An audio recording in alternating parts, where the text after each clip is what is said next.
Just because I'm fat, that doesn't invalidate the things that I say. She died. You ready to get supersized? She died too. Today I've got the big Fruit Loop. He's dead. Join me on my Wow.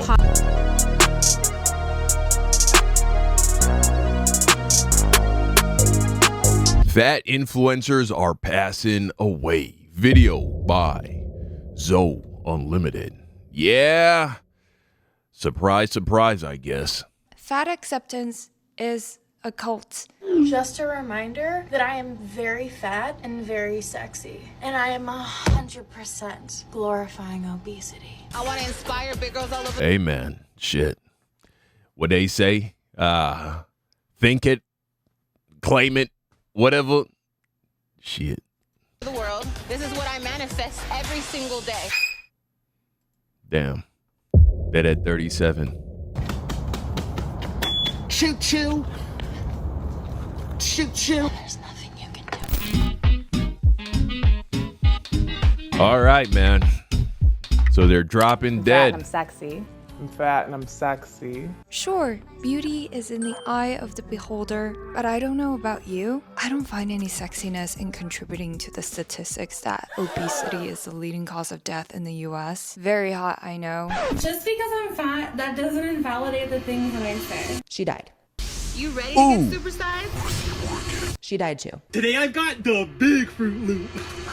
He's dead, Join me on my Wow. Fat Positive radio show. which didn't last long because she died. Dang, Unlike bro. how Dove That's or the crazy. new wave of Victoria's Secret wants you to believe, healthy beauty does not come at every size, and certainly not at a lot of the socially noble, body positive plus sizes. Yet it is absolutely not wholesome to point that out. So much corporate glorification has been done to powder the fat elephant in the room. That obesity is in fact a disease, not a bragging point. But corporations don't want you to get well because there's a gold mine in fatness. Not just in convincing you to shed it, but also for you to keep it. Take body positive all-star Dove, for instance. Real beauty comes at every size. They stretch out their plastic bottles and video game figures to slap on words like beautiful, sexy, confident whenever they can. Like every other human, I wanted to believe that it was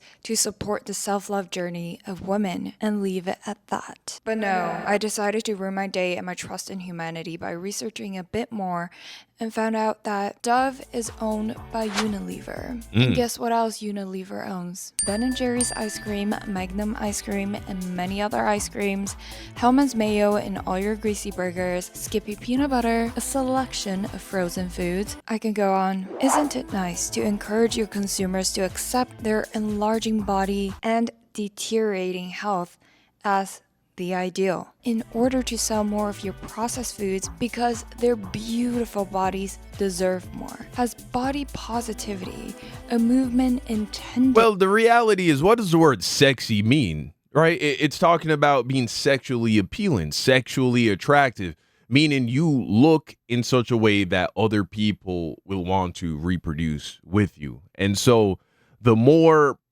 prime you look for doing that, the sexier you are, just naturally, logically. And so by definition, morbidly obese people cannot be sexy.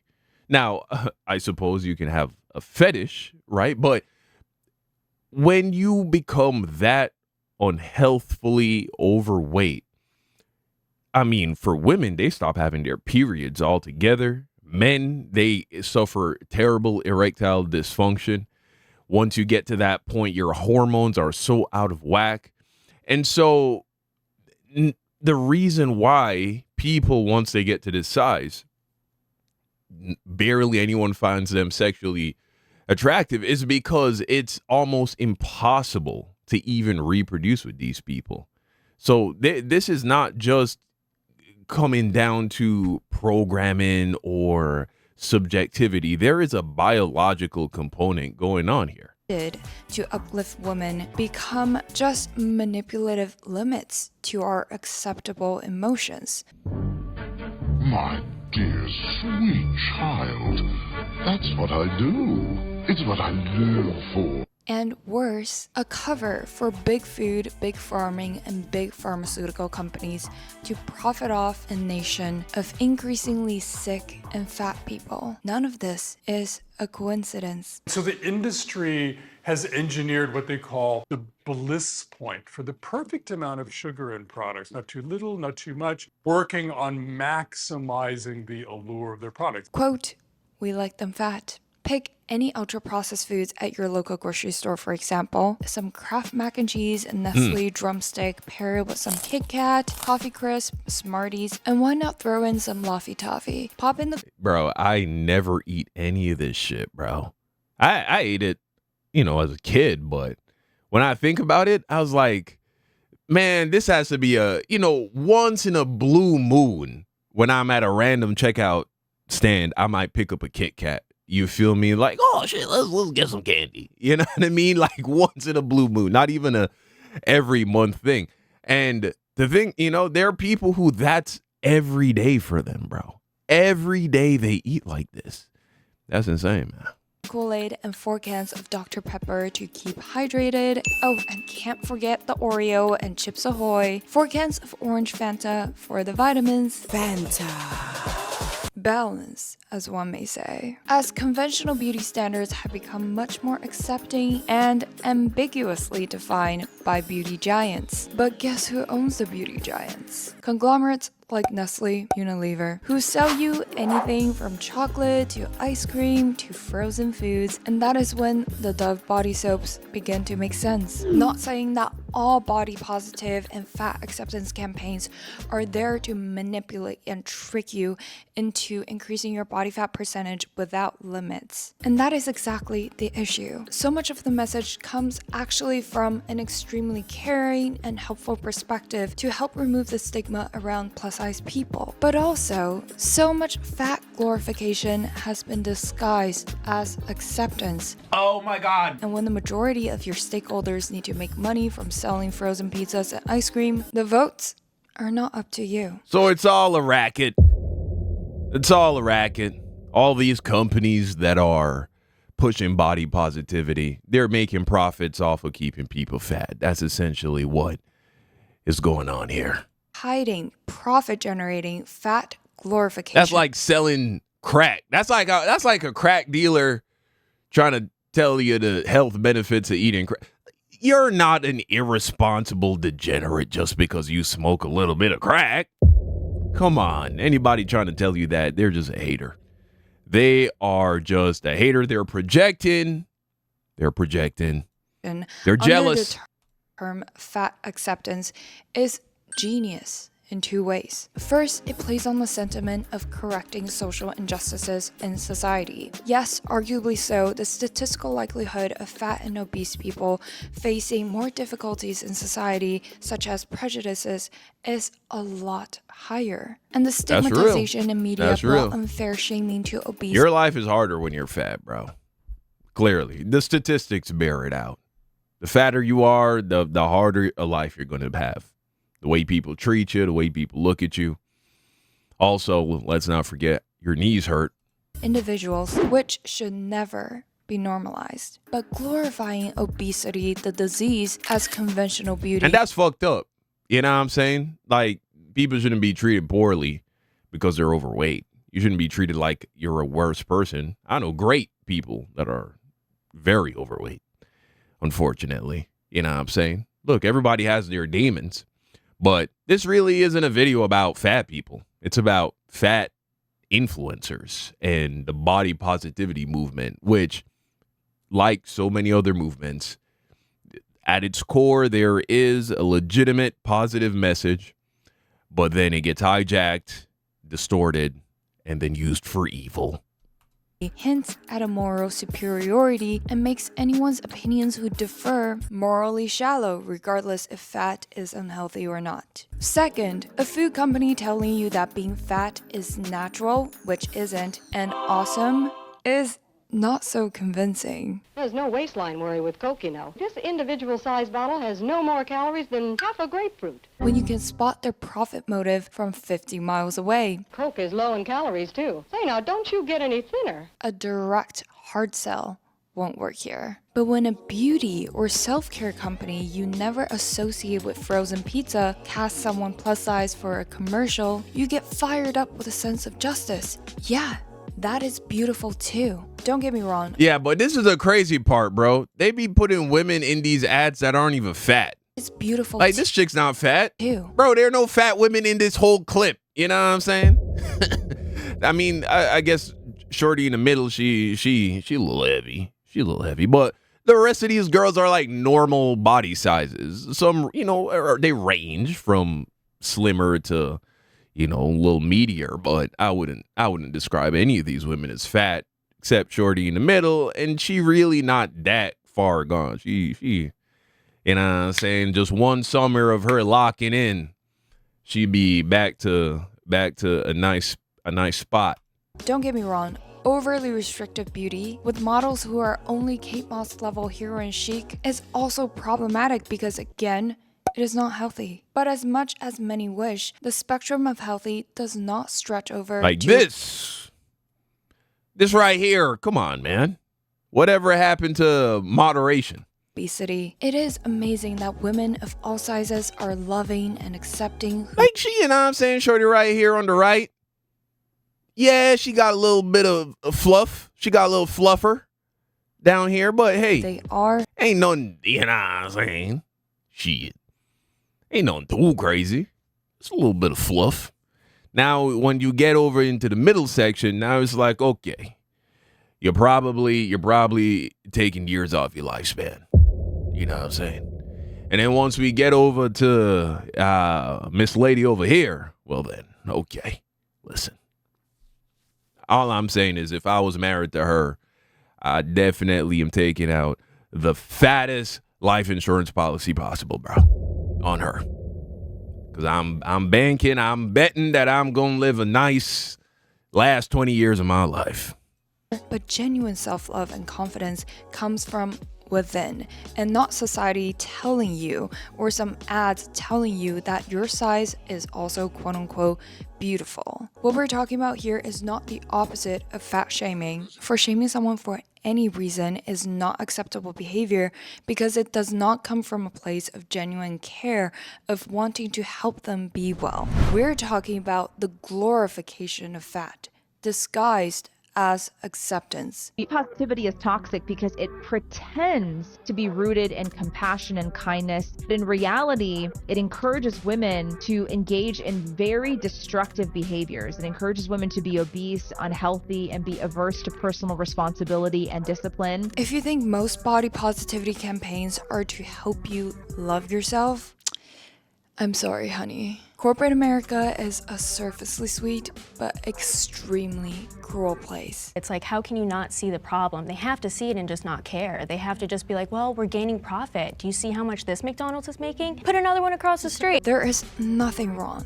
with fat acceptance. Acceptance of reality is the first and most essential step to all or any type of progress. But the importance of what to do after accepting the reality is often neglected and never talked about. Telling fat people to keep eating the way that's not serving their health because they are beautiful is like telling an alcoholic to keep on drinking because they're fun. It's the easy and profitable thing to do. Having a fat country makes us money. But at the end of the day, it is irresponsible to push unhealthy, addictive behaviors to a greater extreme with the power of both brainwashing, quote-unquote self-love ads and processed foods designed in a way that's addicting, easy to eat, and easy to repeat the eating pattern. It's not a simple good versus bad food, normal versus fat problem. It's a whole addictive pattern building trap. I lost 60 pounds in 6 months. Everyone was so happy for me. I hated myself. I hated the way I looked. I hated why I exercised. Naturally fat. Are daily trips to McDonald's genetics? Is eating chips in bed genetics? Is being allergic to the gym genetics? Is running 100 miles genetics? Back in a universe where fat just meant fat and not a compliment or insult, fat just means you have excess energy stored in your body that you are not using. Obesity or overweight is a disorder involving excessive body fat that increases the risk of health problems. Bro, that's so true. The word fat has become like an insult, like a diss. It used to be just an objective description of somebody's physique. It's like being called tall or short. That's not a diss or a compliment. Now, of course, we know that tall people get treated a certain way as opposed to short people. And so in a way, when someone says, oh, wow, you're so tall, it's implied it's a compliment, as opposed to when someone says, oh, you're so short. Not exactly a good thing. However, still, nobody would dare say that you are insulting somebody by calling them short if they genuinely are significantly shorter than the average height of their population for their gender. Why has that changed with fatness? If you're fat, you're fat.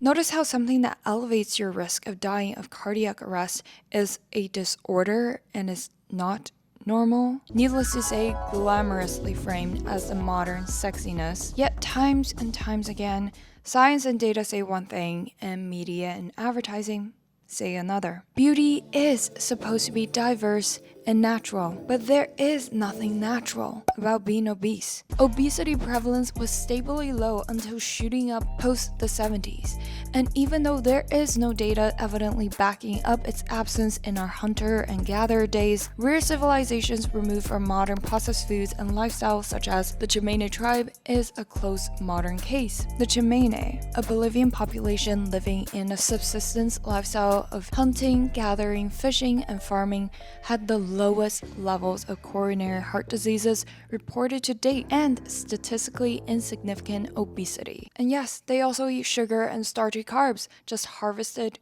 by themselves. So do these people just have some God-sent fat-proof genetics? No. The overall Bolivian population that shares similar genetics is still subject to 28 and 17% of obesity for women and men. So if they also eat carbs, fat, protein, just like the American diet, why are they rarely inflicted with fat-related health complications? Is all the difference really in the absence of food processing? According to CDC, Americans are eating more calories on average than they did in the 1970s. Yeah, that's all it comes down to. Food is so cheap and easily accessible in America.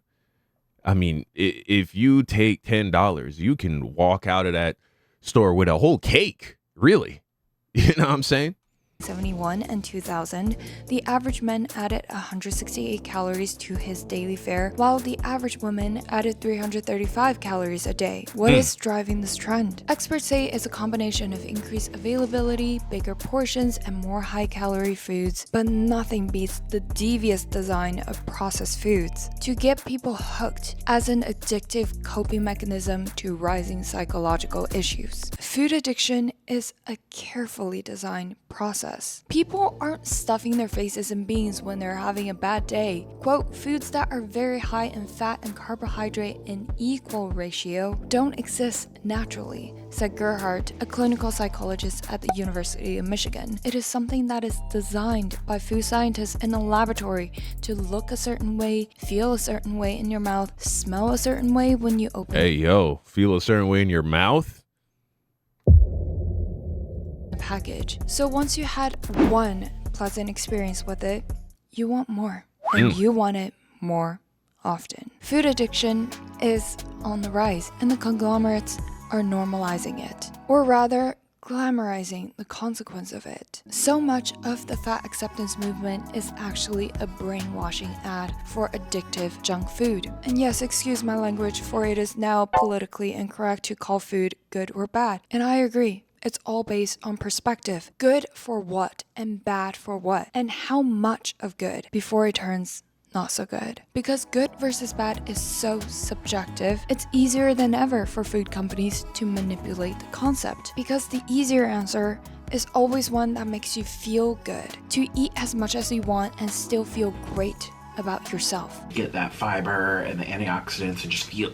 And the greatest beneficiaries to glorifying this disease is the toxic triad of big farming, big food, and big pharma for creating a nation of sick and fat people. Let me put it into context. About a third of our economy thrives on making people more fat and sick. Big farming grows 500 more calories per person per day than 25 years ago. Industrially processed foods with addictive combinations. Look, reality is, though, our world is built on supply and demand. These companies wouldn't be making all this shit if people didn't want it, right?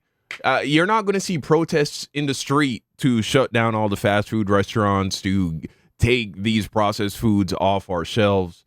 People love this shit, man. And guess what? I like it too, right? I love it too. Maybe love is too strong, but I enjoy junk food from time to time. You know what I'm saying? It all really comes down to the individual. I know there are a lot of other factors as well, though, how you're raised and shit like that. I mean, what's the solution to this thing? I don't know. I really don't know. We can't stop. What are we going to do now? Take away freedom of speech and tell these companies that they cannot promote positive propaganda for fat people? That seems a little bit ridiculous. I don't know. I see this as just society evolving. We stepped into an era where we have cheap, high-calorie, easily accessible food.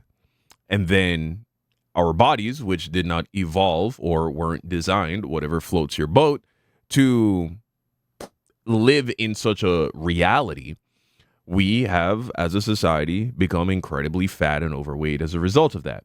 This, of course, led or leads to various diseases, which then scientists, pharmacists, doctors, they've come together and found various medicines that can help to reduce the negative impact of obesity.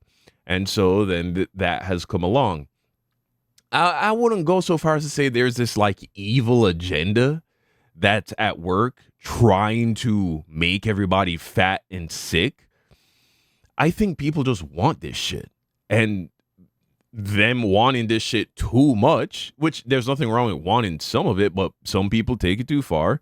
It then creates another problem, which is sickness. And so people find solutions to that problem and monetize it. And is what it is. But I think as we progress as a society, as human beings, we're constantly evolving, man. And I don't just mean that on a biological level for our species. I mean, just we find solutions to problems, new problems arise, we find solutions to those problems. And so I do believe that this thing will resolve itself eventually, naturally, as we continue to evolve technologically. I think we're probably not that far away from them creating some kind of a supplement that just regulates your appetite without it being negative or having really bad or adverse side effects on your body. And then people will pop that pill and they'll go and they'll eat some McDonald's and they'll get halfway or 3/4 of their way through their Big Mac, and because of that pill they popped, it's just like, I'm done now. I'm full now. I literally can't eat anymore. I'm satisfied. This burger just doesn't taste good anymore. And then they'll go off and then they'll pop another pill and it'll make them get great sleep and pop another pill and going to give them amazing workouts.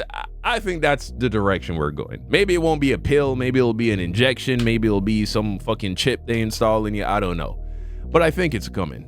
I do believe it's coming. Because whoever comes up with that shit, you know, he's going to be a billionaire. So there is a lot of incentive where that is concerned. But hey, you let me know what you think in the comment section down below. Fat influencers are passing away. I don't think that has come or that comes as a shock to anybody.